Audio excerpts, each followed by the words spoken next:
आजच्या या सादरीकरणात किंवा म्हणा एका विश्लेषणात आपण अशा एका विषयावर बोलणार आहोत जो खूप कॉमन आहे, पण तरीही आपण त्यावर उघडपणे बोलणं टाळतो.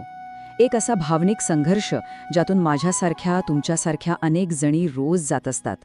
हा प्रवास ना बाहेरून दिसतो तितका सोपा नसतो, पण तो खूप गरजेचा आहे.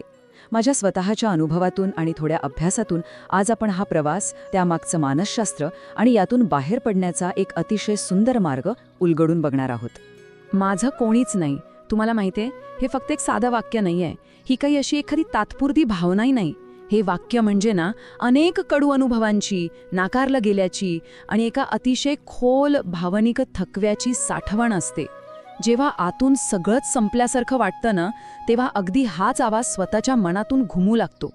हे एक असं कटू वास्तव आहे जे मी आणि माझ्यासारख्या अनेकींनी अगदी जवळून अनुभवलंय. आणि म्हणूनच मनात एक प्रश्न पडतो की आजूबाजूला इतके लोक असतानाही आपलं मन इतका खोल एकटेपणा का निर्माण करतं? आपण गर्दीत असतो, कुटुंबात असतो, तरीही असं का होतं? याचं साधं उत्तर असं आहे की खरा एकटेपणा म्हणजे आजूबाजूला लोक नसणं असं नाहीये. खरा एकटेपणा तेव्हा जाणवतो जेव्हा आपल्या मनाला समजून घेणारा, आपल्याला जसं आहोत तसं स्वीकारणारा आणि एक सुरक्षितता देणारा कोणताही भक्कम आधार नसतो. ती पोकळी माणसांच्या गर्दीने भरून निघत नाही, तर ती सुरक्षित नात्यांच्या अभावाने निर्माण होते. तर या एकटेपणाची ही मानसिक पाळेमुळे नक्की कुठून येतात ते आता आपण थोडं समजून घेऊया. हे बघा, या प्रवासाची सुरुवात बऱ्याचदा आपल्या बालपणातच होते. जर लहानपणी आपल्याला वारंवार टोमणे, दुर्लक्ष किंवा असुरक्षित वातावरण मिळालं असेल ना, तर आपल्या मनात नकळत मी महत्त्वाची नाहीये हे एक छोटंसं बीज पेरलं जातं. आणि मग जेव्हा मोठेपणी एखाद्या मोठ्या संकटाचा सामना करावा लागतो, जसं की एखादं नातं तुटणं, कोणाचा विश्वासघात किंवा आर्थिक संकट, तेव्हा ते छोटंसं बीज एका विशाल एकटेपणात बदलून जातं. आणि मग मी पूर्णपणे एकटी आहे या विचारावर आपला विश्वास अगदी ठाम होऊन बसतो. आणि यात सर्वात वेदनादायी गोष्ट कुठली असेल तर ती म्हणजे स्वतःलाच दोष देण्याचा सापळा.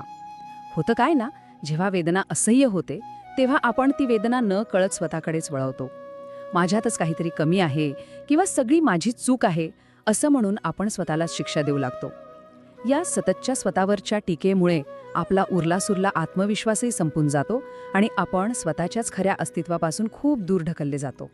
पण इथूनच स्वतःला समजून घेण्याची खरी सुरुवात होऊ शकते. चला बघूया कशी. आता हे सगळं बदलणं कसं शक्य आहे? तर सेल्फ कंपॅशन म्हणजे स्वतःबद्दलची सहानुभूती अंगीकारल्यामुळे. म्हणजे नक्की काय? तर कठीण प्रसंगात स्वतःला दोष न देता स्वतःला एका जिवलग मैत्रिणीप्रमाणे समजून घेणं आणि स्वतःवर प्रेम करणं. तुम्हाला खरं सांगू, संशोधनातून असं सिद्ध झालंय की ज्या महिलांमध्ये ही स्वतःबद्दल सहानुभूती बाळगण्याची सवय असते, त्या कोणत्याही भावनिक संकटातून खूप वेगाने सावरतात. कारण त्या सतत इतरांकडून मान्यतेची अपेक्षा न करता स्वतःला एक माणूस म्हणून आपल्या चुकांसकट स्वीकारायला शिकतात.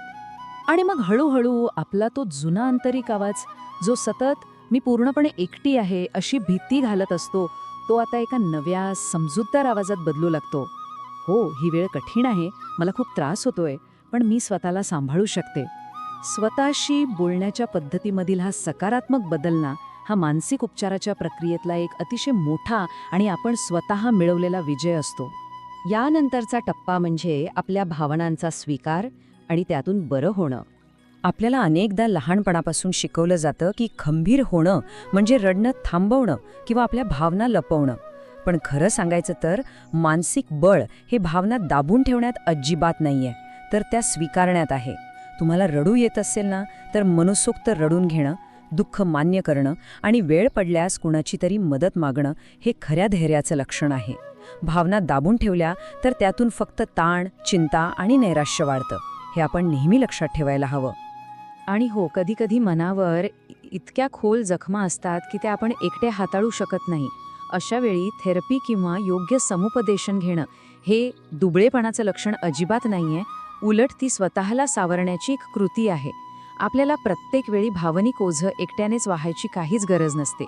बाहेरील मदत घेणं हे पूर्णपणे नॉर्मल आहे आणि स्वतःला सावरण्यासाठी अत्यंत गरजेचं पाऊल असू शकतं. आता आपण एका अत्यंत महत्त्वाच्या टप्प्यावर आलो आहोत. तो म्हणजे स्वतःचा आधार स्वतः बनणे. मी सक्षम आहे ही मानसिकता कशी घडवायची? तर स्वतःसाठी जाणीवपूर्वक वेळ काढून दैनंदिन आयुष्यातले छोटे छोटे निर्णय स्वतःच्या हिमतीवर घेऊन, आपल्या स्वतःच्या शारीरिक आणि मानसिक गरजांना महत्त्व देऊन, आणि सर्वात महत्त्वाचं म्हणजे स्वतःला कमी लेखणं पूर्णपणे थांबवून. हे टप्पे ऐकायला साधे वाटतात पण खूप महत्त्वाचे आहेत. जेव्हा आपण या गोष्टी प्रत्यक्ष आचरणात आणतो ना, तेव्हा आतून एक अतिशय खोल आणि कधीही न डळमळणारी मानसिक स्थिरता नैसर्गिकरित्या निर्माण होऊ लागते. पण हे साध्य करण्यासाठी एक मोठा अडथळा दूर करणं गरजेचं आहे. आजकाल आपण सगळेच सोशल मीडियावरील इतरांच्या परफेक्ट वाटणाऱ्या खोट्या आयुष्याशी स्वतःच्या खऱ्या आयुष्याची तुलना करत बसतो. पण आपण जे पाहतोय ते फक्त एक फिल्टर लावलेलं रूप असतं. आतून प्रत्येकजण कुठल्या ना कुठल्या संघर्षाला सामोरा जात असतोच. त्यामुळे ही तुलना आजच थांबवा, कारण ती फक्त आपल्या मनातील पोकळी वाढवण्याचं काम करते. आणि इथूनच सुरू होतो तो स्वतःचा शोध आणि आपला पुढचा सुंदर प्रवास. मी स्वतःला समजून घेऊ शकते, मी स्वतःसाठी उभी राहू शकते, मी सक्षम आहे, हे केवळ एक शब्द नाहीत बरं का, ती एक नवसंजीवनी आहे. त्या एकटेपणाच्या आणि निराशेच्या अंधारातून बाहेर आल्यावर मिळणारी ही एक अतिशय सुंदर आणि तेजस्वी अशी नवीन जाणीव आहे. ह्या एका जाणीवेमध्ये संपूर्ण जग जिंकण्याची ताकद आहे, हे नेहमी लक्षात ठेवा. आणि आपला हा स्वतःच्या शोधाचा सुंदर प्रवास इथून पुढेही असाच सुरू ठेवण्यासाठी सेल्फ डिस्कव्हरी डायरी नावाची एक संकल्पना अतिशय उपयुक्त आहे. हे एक असं जर्नलिंग टूल आहे जे आपल्या मनातील विचारांना दिशा देण्यासाठी, तो गोंधळ शांत करण्यासाठी आणि स्वतःमधील ती सुप्त ताकद ओळखण्यासाठी खूप मदत करतं. स्वतःला खऱ्या अर्थाने समजून घेण्यासाठी हे एक उत्तम साधन ठरू शकतं. शेवटी या विश्लेषणाची सांगता करताना मला तुम्हाला एक प्रश्न विचारायचा आहे. आयुष्यात लोक येणार आणि जाणार, हा तर निसर्गाचा नियमच आहे ना. पण मग त्या येण्या जाण्यावर आपलं अस्तित्व अवलंबून न ठेवता स्वतःचाच सर्वात मोठा आणि कधीही न डळमळणारा अढळ आधार बनण्याची वेळ आता आली नाहीये का? मला खात्री आहे की आजचा हा विचार तुम्हाला स्वतःच्या शोधासाठी एक नवी दिशा आणि बळ नक्की देईल. स्वतःची काळजी घ्या,